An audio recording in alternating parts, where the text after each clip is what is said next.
Pues Daniel Jiménez, ¿qué tal? ¿Cómo estás? Bien, todo bien. ¿Y tú, Martín? Bueno, lo primero para quien no te conozca, cuéntanos resumidamente un poco quién es Daniel Jiménez y cómo has llegado hasta el Líbano, hasta ser entrenador del Al-Jaez. Pues, a ver, yo soy un chico de 36 años, nací en el 84 en Barcelona, en España, y bueno, mis primeros años fue como jugador, no tuve una carrera muy desarrollada, digamos.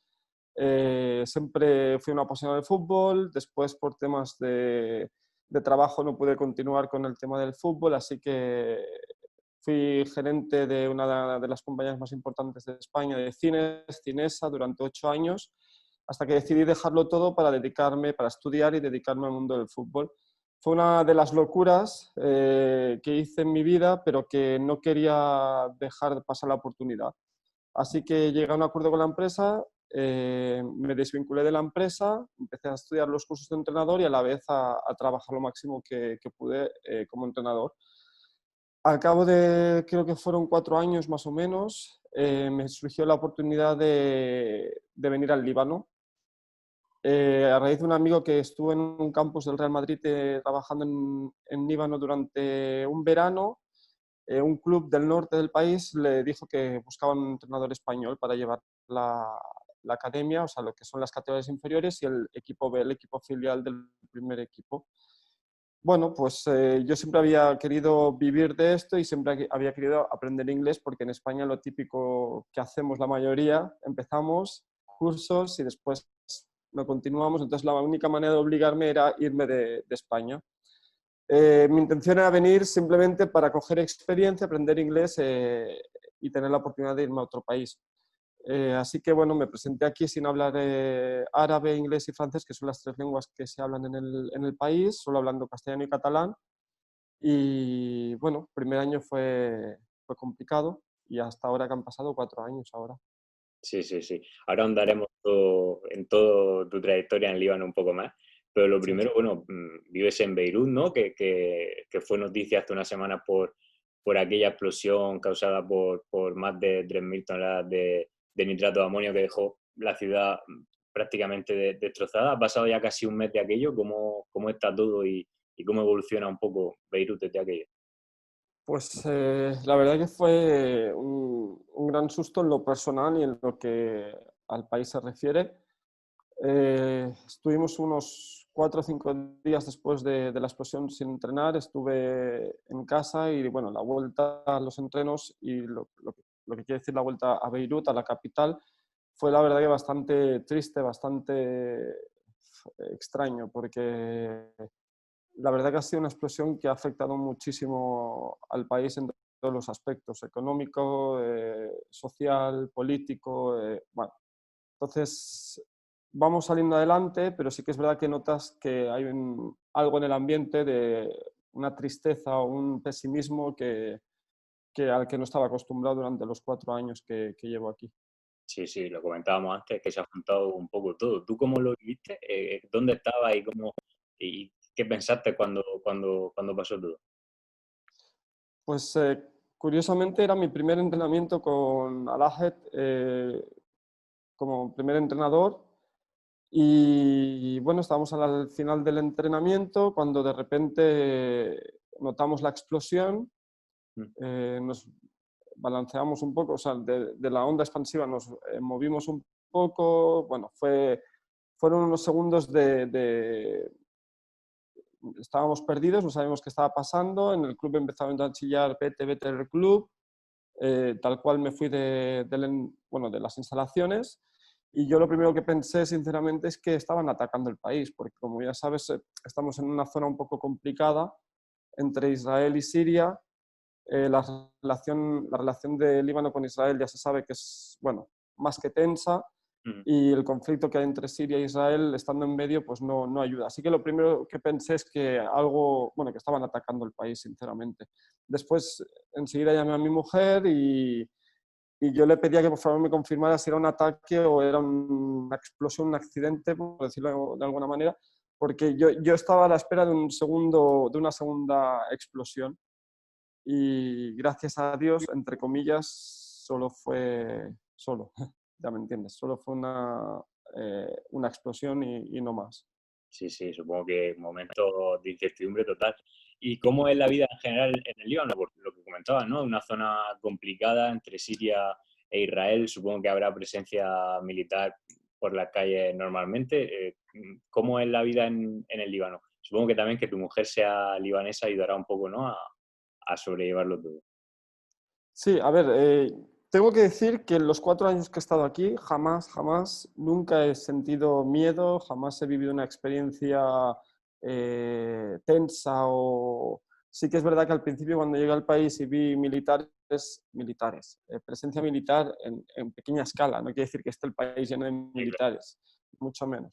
Pero sí que hay controles cada cierto, como peajes en España, pues aquí hay controles de militares. Entonces, sí que al principio te impacta un poco porque en España no estamos acostumbrados a ver gente con metralletas, bueno, con armas, algún tanque, alguna cosa que otra, pero sí que es verdad que tengo que decir que me he sentido en el tema de mucho más seguro, me siento que es un país mucho más seguro que España en aspecto de robos, de delincuencia. Aquí no, jamás he vivido una experiencia negativa.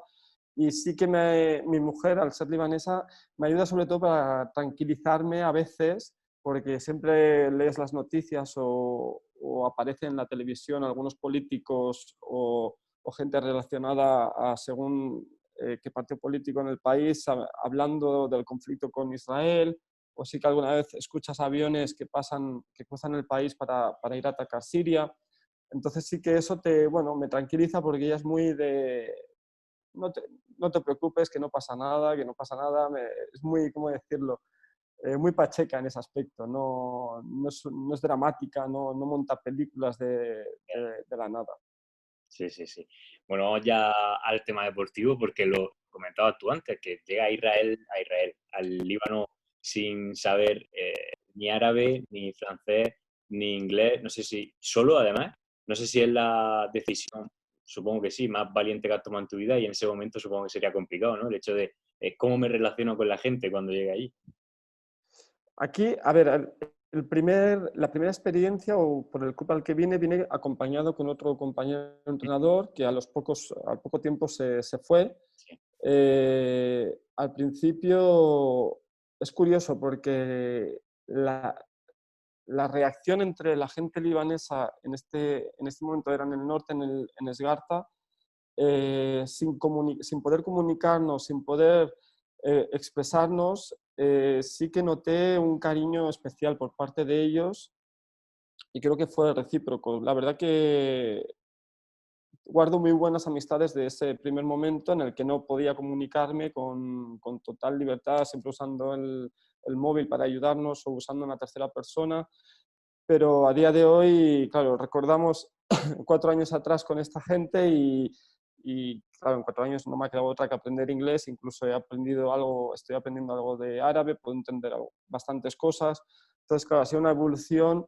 Yo siempre digo, no ha sido una evolución como entrenador, quizá no he evolucionado tanto como hubiese evolucionado si hubiese sido en España, pero como persona sí que, vamos, soy otra persona totalmente distinta para mejor, considero.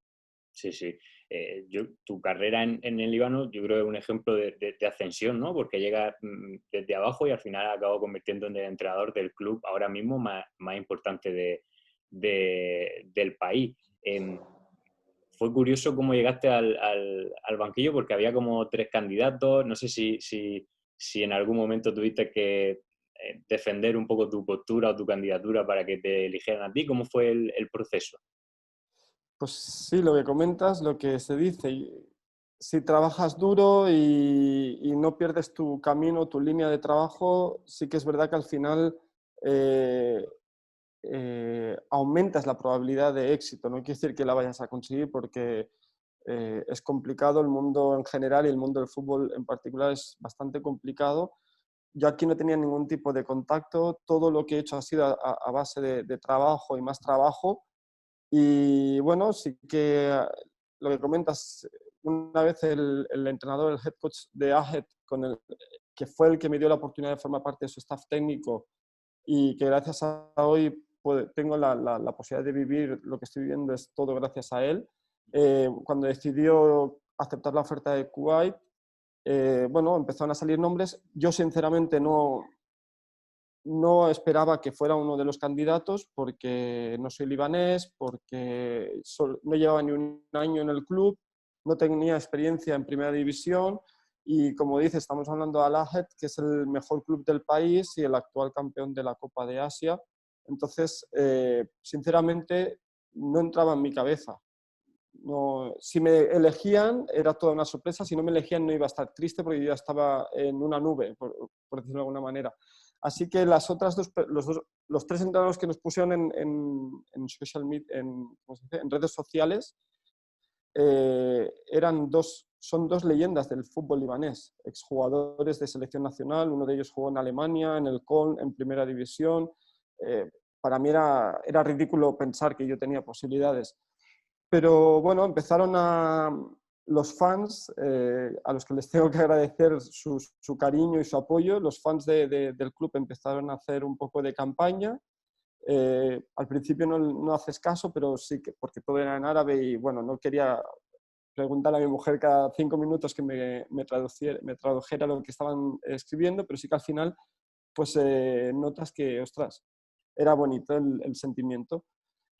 Y recuerdo que estaba en casa y a las 11:30 de la noche me escribe un mensaje uno de los directivos y me dice: ven a la casa del presidente.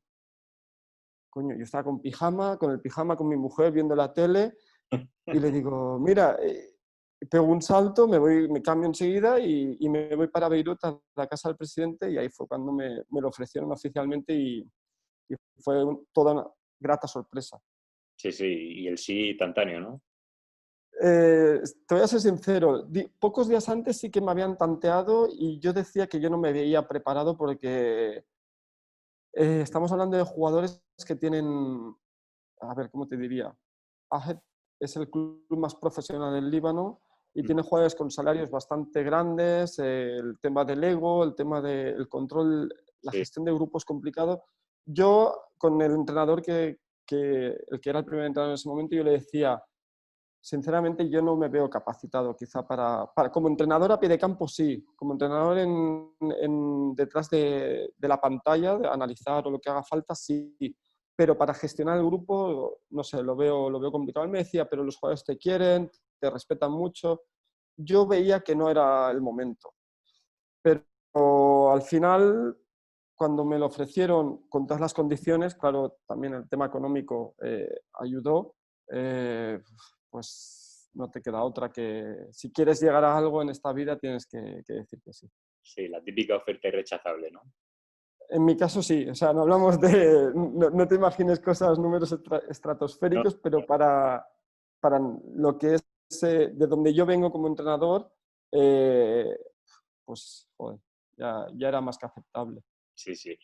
Comentaba antes que, bueno, cuando te llega a ti la oportunidad de llegar al banquillo, bueno, no llevas mucho tiempo en el club, pero la temporada pasada ya fuiste parte de un éxito enorme del equipo, que fue aquella consecución de la AFC Cup, que, bueno, es como la Europa League, ¿no?, de Asia. ¿Cómo fue aquello? Porque, bueno, en ese momento era analista del equipo, pero pudiste vivir la final desde el banquillo. ¿Cómo lo recuerdas y qué significó ese título en tu carrera? Pues recuerdo el primer día que me llamó el entrenador para ofrecerme formar parte de su staff técnico.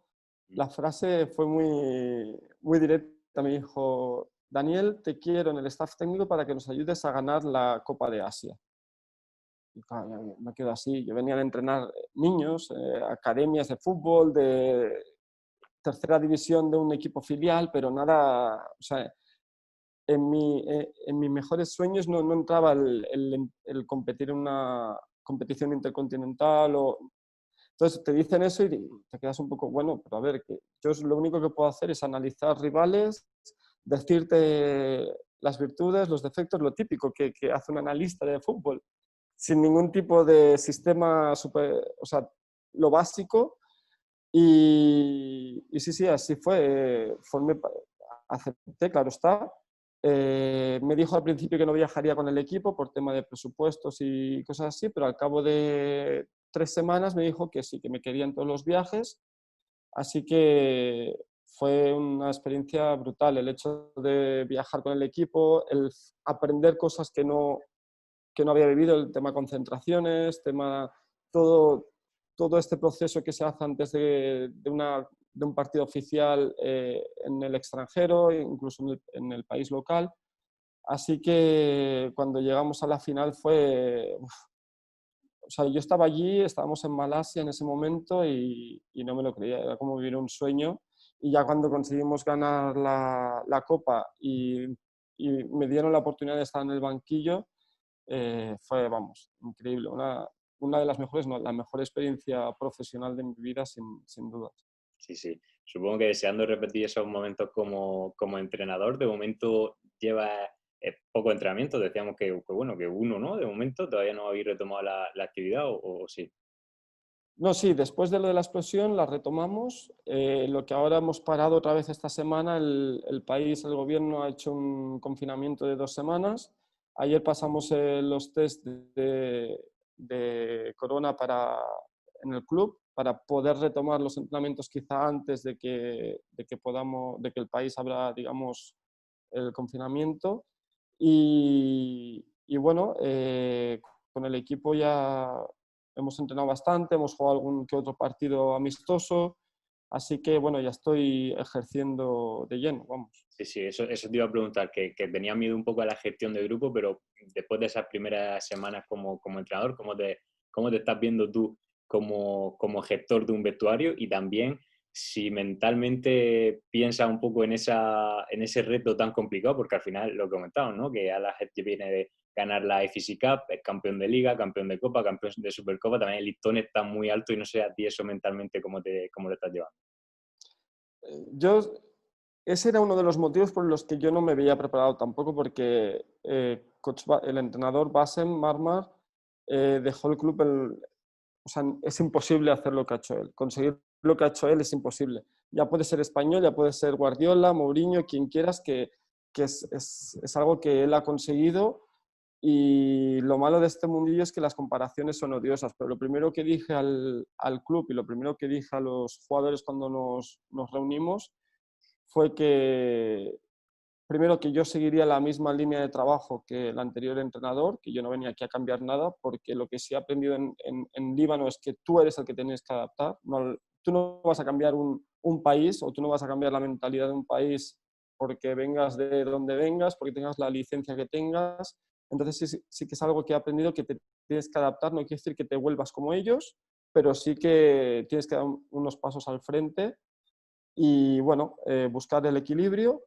Entonces yo les dije que yo no podía prometer lo mismo que los mismos éxitos, ni mucho menos, porque era muy complicado, pero yo prometía que iba a trabajar como nadie. Y el entrenador, antes de irse del club, también lo dijo, que no he conocido a nadie que trabajara como yo trabajo, día y noche. Entonces, a partir de ahí, cuando te ganas al equipo o a los jugadores, es demostrándoles el día a día en los entrenos. Para mí es donde me he ganado o me estoy ganando el respeto. O sea, al ver que eres español, que tienes otra manera de entrenar, que respetas muchas cosas de las que ya estaban marcadas por el anterior entrenador, porque creo que lo que respecta a la gestión de grupo sería absurdo por mi parte intentar cambiarlo. Hay cosas que tienes que mirar para otro lado y es un buen consejo que me dio el entrenador. Muchas veces intenta girar tu cabeza y mira para otro lado, porque si no te vas a volver loco.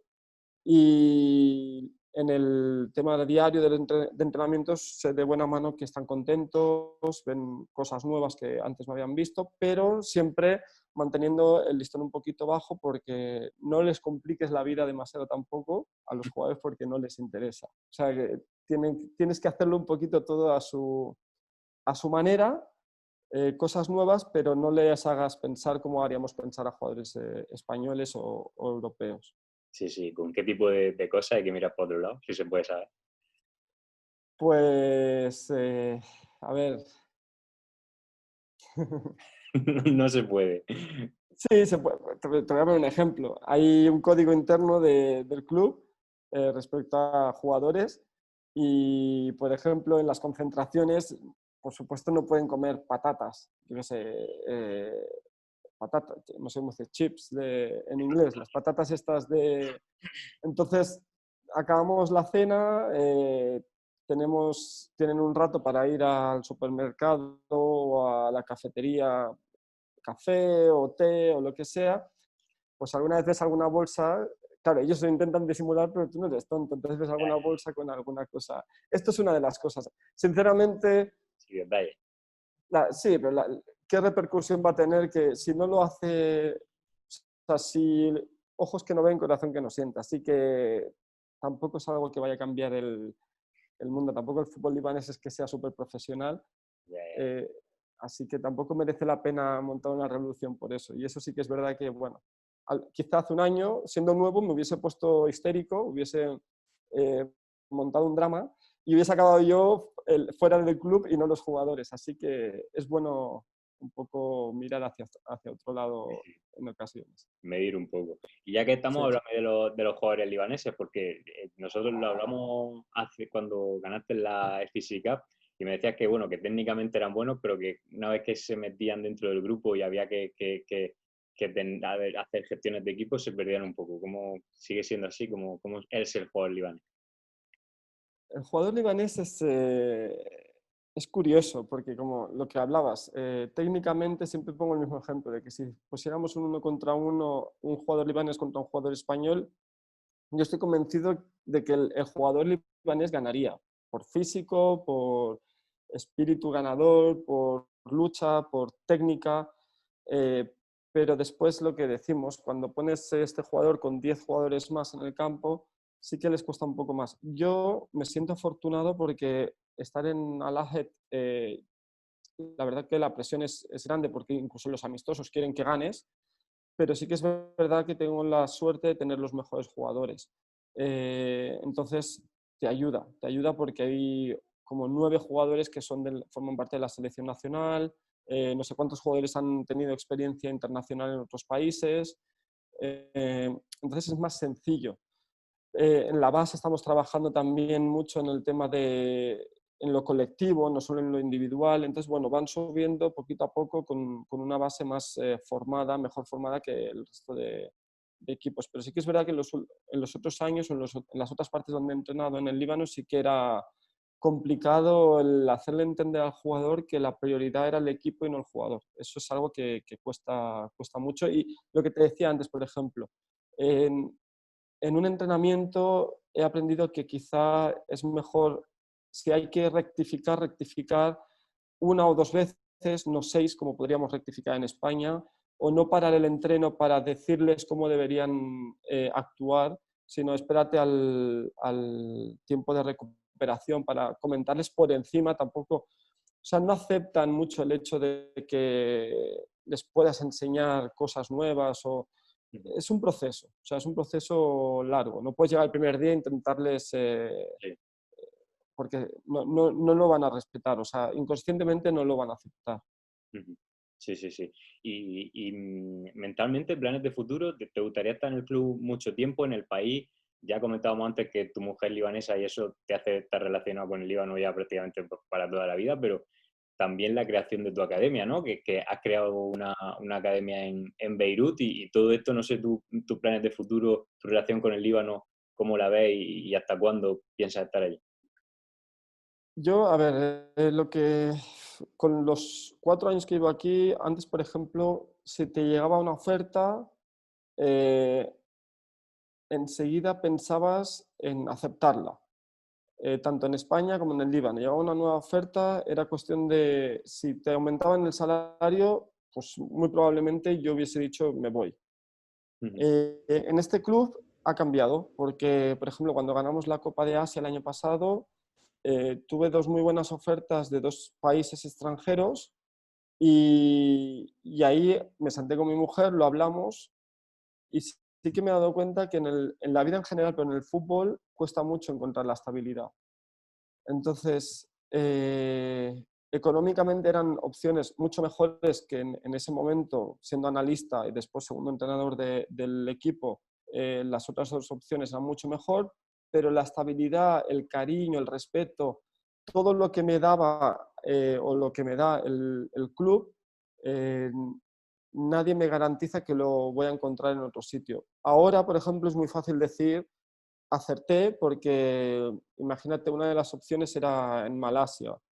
Entonces, imagínate, me voy a Malasia y paran la liga, como ha pasado. El tema del coronavirus lo destrozó, lo paró todo y lo destrozó.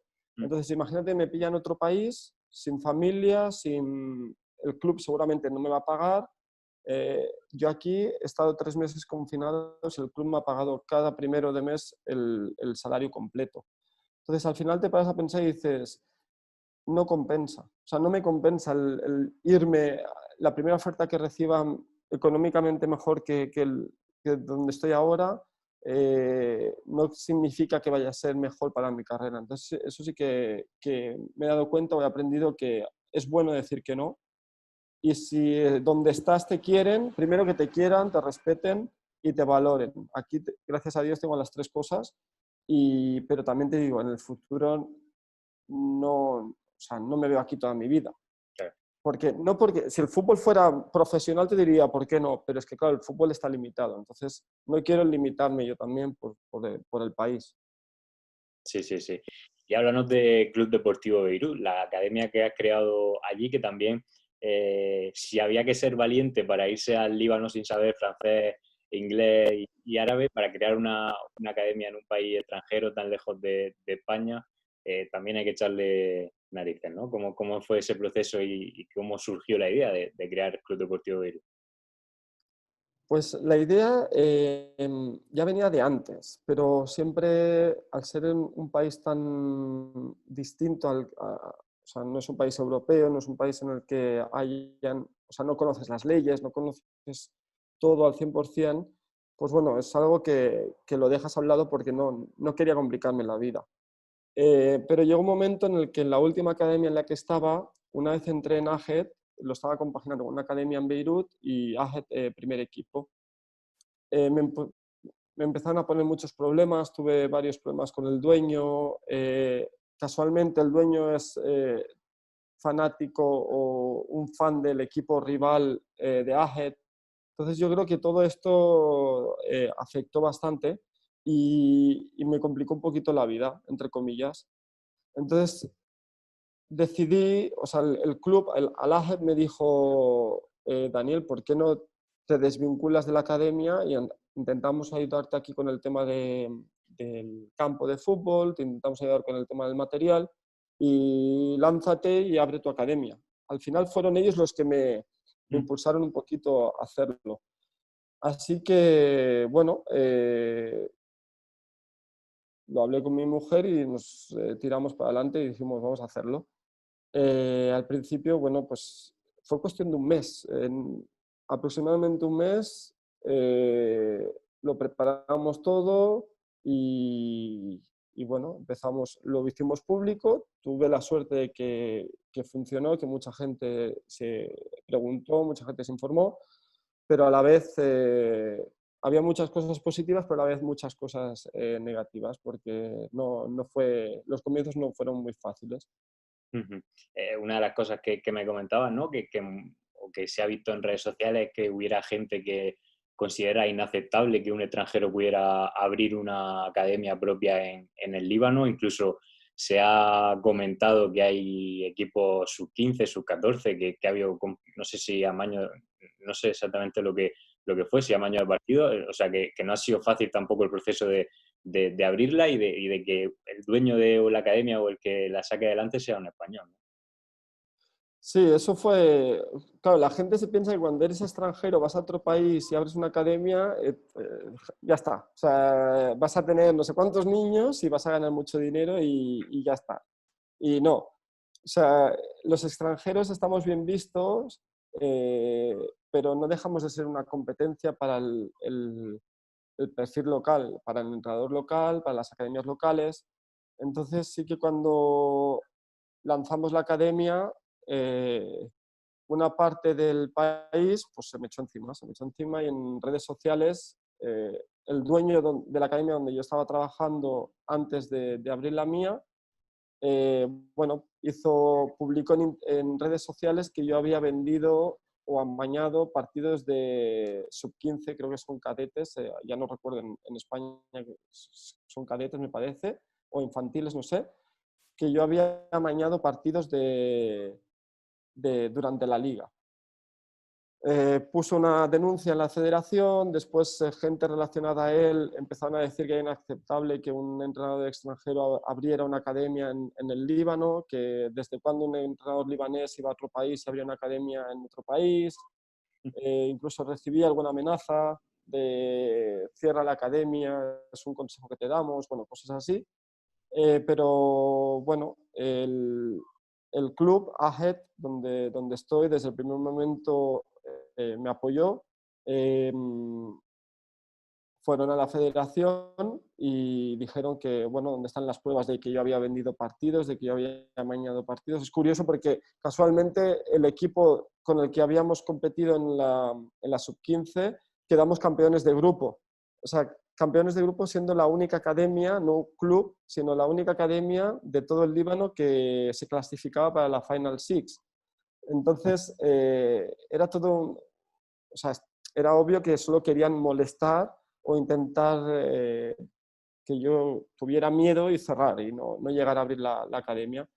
Se me pasó por la cabeza, sinceramente, porque yo decía, compensa el abrir algo o sea, las primeras noches no dormía, fue bastante complicado.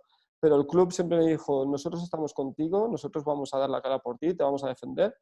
Y bueno, y al final la federación no aceptó nada porque era ridículo. Pero bueno, digamos que me molestaron por un tiempo y me hicieron la vida un poquito imposible, pero después ya, ahora todo mucho más calmado. Sí, todo bien. Tenéis este equipo de eSport, ¿no? Que no sé si te gustaría aprovechar el vídeo porque he visto que estáis buscando portero, lateral, algún centrocampista. Que dais a todos los palos de la academia. Sí, esto surgió, o sea, yo siempre había tenido el gusanillo este de montar algo relacionado con los eSports.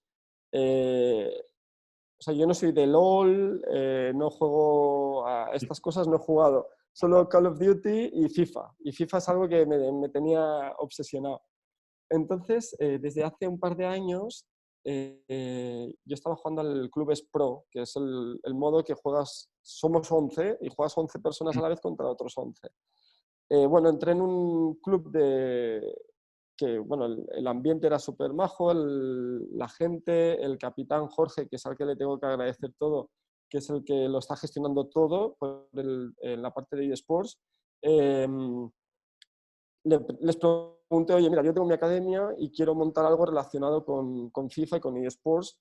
Entonces, qué mejor que vosotros aceptéis que nos fusionemos, por decirlo de alguna manera, y podamos usar vuestro equipo, nuestro equipo o sea, nuestro equipo, pero ellos eran los dueños, digamos, y bueno, les encantó la idea, no dudaron, cambiaron todo el tema de Twitter, lo pasaron a Club Deportivo Beirut.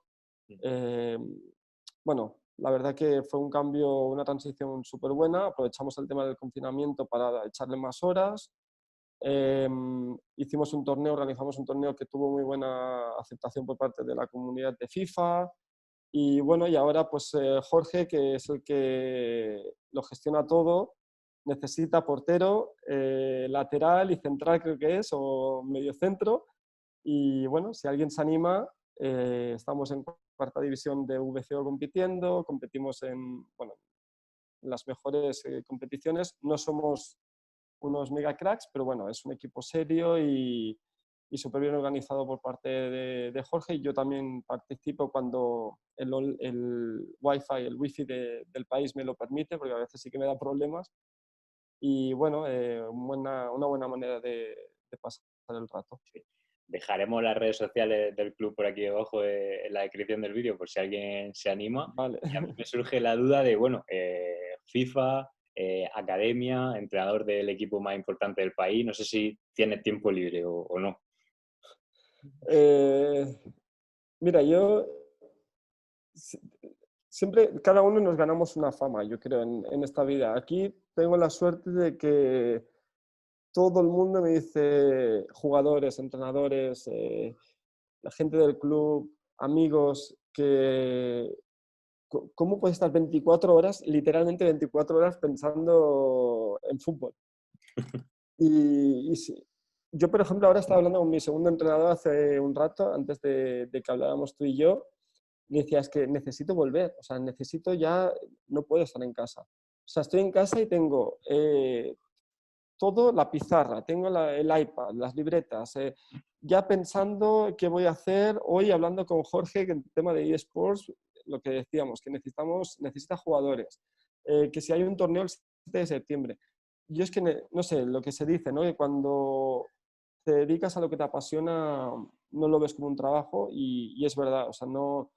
La gente me dice, ¿cuándo tienes fiesta o qué día tienes libre? Es que no lo sé, no tengo... Por ejemplo, yo hace que no voy a España, creo que son ya dos... Fui el año pasado para un torneo de fútbol y, y no para disfrutar de la familia. Mi madre se escapó, vino a vernos porque tenía que estar con el equipo y todo. Entonces, hace más de 2 años quizá que no viajo a España, pues que no puedo. O sea, no es que no quiera, es que no... O sea, no quiero dejar nada aquí que cuando vuelva me encuentre un problema mayor. Entonces prefiero tenerlo todo un poquito bajo control. Sí, sí, es que son muchas cosas.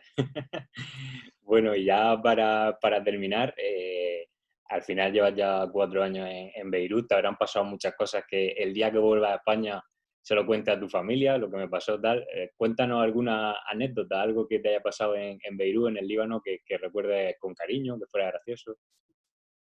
Ostras, pues siempre pienso, siempre tengo, cuando me pasa algo digo, hostia, esta me la guardaré porque cuando tenga que explicarla y luego se me olvida. Eh, Crea una nota en el móvil a lo mejor o algo. sí, porque sí que me han pasado cosas, a ver, pues que yo, algo que sea... eh, Nos contaste una en Instagram la de cuando te paró la policía y te preguntó por Barça o Madrid. No sé si quieres sí, contar esa ahí es mientras una. vas pensando otra. Vale, esa fue buena porque fue mi primer año en el Líbano. Me costó 6 meses coger un coche aquí porque la verdad que conducen, bueno, es una locura. No hay, a ver, sí que hay normas, pero bueno, de aquella manera y la gente conduce de una manera un poco agresiva. Bueno, total, que tardé 6 meses en atreverme a conducir. Una vez que cogí el coche ya, bueno, ahora ya me compré hace un año mi propio coche, ya conduzco con normalidad y estoy contento porque en España tenemos demasiadas normas comparado con el Líbano. En el Líbano es como, bueno, Sí, menos tensión. Entonces, uno de los primeros momentos en los que me atreví a conducir, iba o volvía del supermercado y tenía que pasar por un punto de control militar. Y bueno, siempre tienes que parar, si llevas la radio, bajar la ventanilla, frenas el coche. Y yo me atreví a decirles hola en árabe, en libanés, y se dice marhaba, pero en ese momento mi pronunciación era muy bueno, y ahora sigue siendo mala, pero en aquel momento era incluso peor. Entonces me miró y me dijo, ¿de dónde eres? Y le digo, de España, y digo, de Barcelona. Entonces me preguntó, ¿Barça o Madrid? Y le puse una cara como diciendo, uy, vamos a tener problemas, porque aquí son muchos del Madrid. Y, y yo lo miré y le dije, a ver, soy de Barcelona. Y entonces me miró y dice, me dijo, yo soy del Madrid. Claro, todo esto en árabe porque él no hablaba inglés. Y, y yo le dije, ostras, pues ahora sí que tenemos un problema. Bueno, bromeando, entonces me enseñó cómo tenía que decir de una manera correcta el hola, el marhaba y bueno, fue divertido. O sea, en ningún momento hubo tensión, ni mucho menos, al contrario, todo fue de una manera muy... Y ahora, ahora me hablan ya no hablan de Barcelona o Madrid, porque aquí Ahet y Nejme son los dos clubes más, digamos, como Barça y Madrid en España. Y ahora cuando me paran sí que me dicen, oh, Ahet, si el militar es de Ahet, pues risas y todo bien. Si el militar es de Nejme fan, entonces ya empiezan a hacer un poco la broma, pero de otra manera, como más... ya, ya, ya. pero bueno, nunca sin problemas. Sí, sí, sí. Bueno, y ya para terminar, ¿cuándo empezáis la liga? ¿Hay fecha prevista para el reinicio del campeonato? ¿O todavía no? Pues, buena pregunta, porque teníamos que empezar el el 18 de agosto teníamos que empezar la Elite Cup, que es una copa que organizan antes de que empiece la liga, como pretemporada, pero que participan los 12 equipos de la primera división. Por el tema del coronavirus y de la explosión, pues lo posponieron, pero ahora ya pospusieron. Pusieron, sí. Y ahora ya lo han cancelado. Entonces la liga tenía que empezar el 26 de septiembre, a finales de septiembre, y hay un comunicado que empezará el 2 de octubre. Entonces, a día de hoy, la liga debería empezar el 2 de octubre. El problema es que la Copa nos iba muy bien a nosotros porque tenemos que terminar la Copa de Asia del año actual, que jugamos 2 partidos de la fase de grupos y tenemos que terminar tenemos que jugar el resto de los 4 partidos restantes y bueno, entonces tenemos que viajar a Bahrein el 26 de octubre. Entonces el tema de la Copa nos iba muy bien como pretemporada para la Copa de Asia, pero ahora ya nos encontraremos que empezaremos la liga y a los 10 días o a la semana tenemos que viajar a Bahrein, así que bueno, está todo un poquito en el aire.